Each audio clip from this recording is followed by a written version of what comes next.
Hello there, Jelly here, and I'm also planning on beating every N64 game, on original hardware and using no guides, just a bit of backseating from chat. All games are chosen randomly, so I have no idea what's coming next. You can catch each game live over on my Twitch channel at twitch.tv/softjellyfish. On the previous episode, I was finally able to finish Vigilante 8 after more than 20 years of not being able to. Check that video out if you haven't already. Our journey to learn Mahjong continues, and by that I mean time to struggle a lot. It's time for Pro Shinan Mahjong Tsuwamono 64. I think I got that one right too. So, since the last time I played Mahjong, I would say I got a tiny bit better. I know what to look for in order to score points, but I'm still beyond terrible and I have no idea how you're even supposed to build a strategy. But that will change today. I tried to use my brain a little more for once. And what's the clear condition for this one? Well, this one doesn't seem to have a story mode or anything like that. One thing it does have though is a parlor mode, where you go on different pro players' parlors in order to have a Mahjong match in them. So since I know I have absolutely no chance at winning a match at my current level, we're just going through all parlors. I promise I'll get good at Mahjong eventually. Alright, so it seems we've got another Mahjong game in our hands here. This one was released by Culture Brain in November of '99. And honestly, I'm gonna start by saying that there isn't really much to say about this game. It's Mahjong, and I guess the only real cool thing about this game is that it features 16 real life players from back in the day. In fact, when you check the box art for the game, you can actually see the players that are featured here. And honestly, I kinda wanna talk about some of these players because I find it really cool, and at the same time I wanna throw some shoutouts here. And well, I don't want to throw shoutouts to the players themselves, I want to throw shoutout to this one guy on GameFAQs that goes by WhoWasPhone404 that was of great help. His guide is basically a translation guide for the game and actually helped me a lot in being able to navigate the menus and so on. This guide also gives a small description of the players, which is what I'm gonna do now. Let me read a couple of them for you. So the first player that caught my attention was a player called Ara Masayoshi. And let me read straight from the guide what it says here. Born in Hokkaido, Masayoshi is an offensive type player who has won several Mahjong competitions, including the grand title in 1997 and 2003. He has also written many books about Mahjong. He initially planned to retire early and, as he says, live in a town near the sea with a harbor so I can eat delicious fish every day. However, due to the effects of the bubble economy, he was forced to continue playing Mahjong. And let's be honest, that doesn't sound like the worst of fate, especially if you enjoy Mahjong, right? I do hope that eventually he got his house next to the sea and that he's eating loads of tasty fish. Here's another fun one that I found. Shimizu Kaori. Born in Tochigi Prefecture, she is the first woman to win the G1 title throne.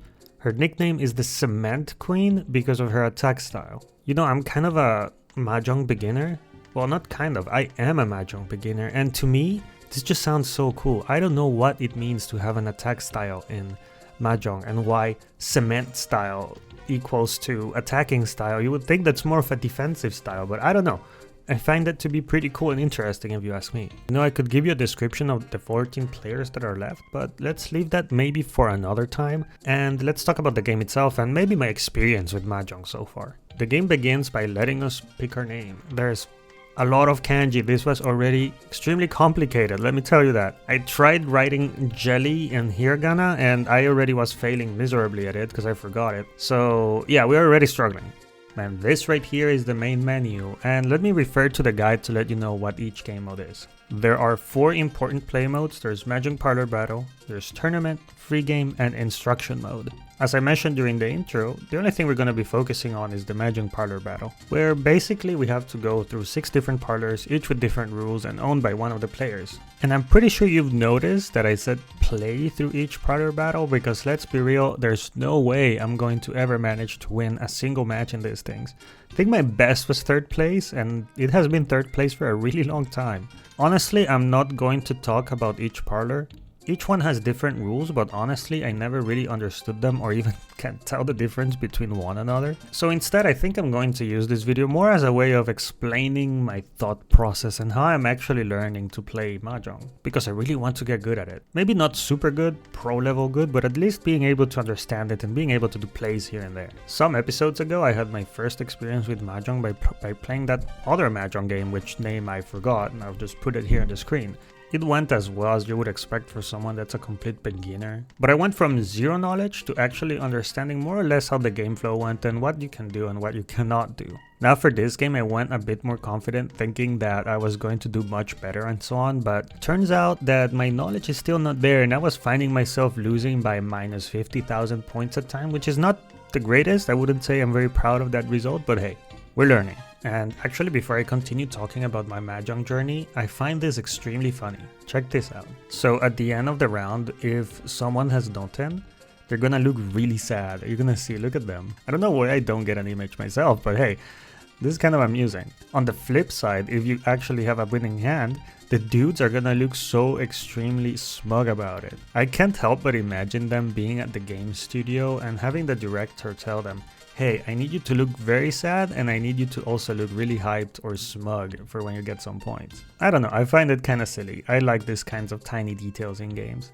Alright, so back to my journey. Another thing that I've been doing a lot is playing Mahjong Soul off stream in order to, you know, give myself a bit more time to learn the game in a way that's a bit more fun, so to speak. I found myself kind of addicted as well. I was playing it whenever I had a little bit of time, mainly with bots, because I'm really not comfortable playing with real people yet, but I felt that it did help me in being able to learn and to be able to, you know, get a bit better at the game as time went on. Look, I know I'm not really talking about this game in particular itself, but what is there to say? It's Mahjong. Look at the screen. Well, I guess I can talk about, you know, the music and if there's any way to customize your board, which I'm glad to say that you can, by the way. You can change the colors and the tiles and all that kind of stuff, and you can even change the music. Some of the songs that are in here are actually pretty cool. I like them. They're these MIDI renditions of famous songs, at least some of them. I think some of them are original songs, but I honestly cannot tell. My favorite ones are those that kind of sound like enka. For those not familiar, that's kind of like an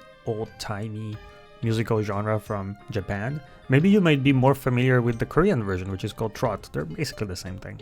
I'm pissing a lot of people off by saying that, right? You get the point. One of the things that I think I struggled the most with is learning the terminology. All this noten, tenpai, richi, pon, all this stuff. It made no sense to me for the longest time, and I would say that even now it doesn't really make that much sense. But I'm not as lost, and at least I can kind of recognize more or less what each thing is. Speaking of pawn though, for this session, it was my main objective. I wanted to learn how to use pawn properly. I remember in the past, for example, whenever I would play the Yakuza games, I would try the Mahjong minigame for the sake of getting the trophies. And I would get pawn all the time, and I would think that this was a good thing. I kept doing pawn whenever I had the chance, thinking, yes, this is gonna get me the victory. But I never really understood what it was. It just looked cool to me, especially because, you know, the characters would always get really hyped whenever they would do a pawn, and I would just think, that's it, that's how you get points.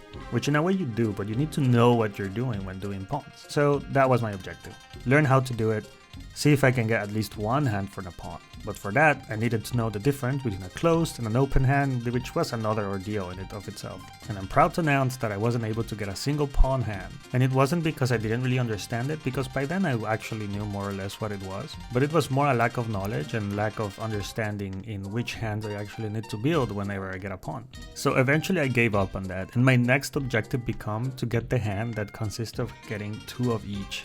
And this, however, I was actually able to do it. It took me so long. In fact, it took me so long to find it on these recordings because it happened, I think, once in 9 hours. But getting that one hand was extremely satisfying. Even if it barely gave any points, I genuinely thought I was gonna get more than that. I was very disappointed with it. But yeah, that's it really. There really isn't much to say here. I would say that I was enjoying my time with the game. It was fun. I mean, it's Mahjong, right? A lot of my time was spent talking with chat, having some drinks. It was pretty chill. I kinda like the sort of atmosphere that Mahjong brings to the stream. But sadly, the game doesn't really offer much outside of just grinding out matches. It's as bare bones as it can get for a Mahjong game. It's great for someone who was already into Mahjong back in 1999. But an absolute slog for a Mahjong scrub like myself. I consider Proshin and Mahjong Tsuwamono 64 completed now. Maybe we might revisit it once we're much better at Mahjong, and we'll see if we can actually beat the parlors, but for now, it's all good. Thank you for watching, and I wish you all a great day. And now, all that's left is to see what's coming up next. It's time to roll. What are we gonna get? Are we getting another Mahjong game? Are we getting a shogi game? Are we getting something good? We will find out. Another one? Just get Just get all of the RNG or all of the Mahjong games out of the way at the beginning. Anyways, let's see. We're getting 202. I'm scared. Rocket Robot on Wheels. I think this is a kind of good game.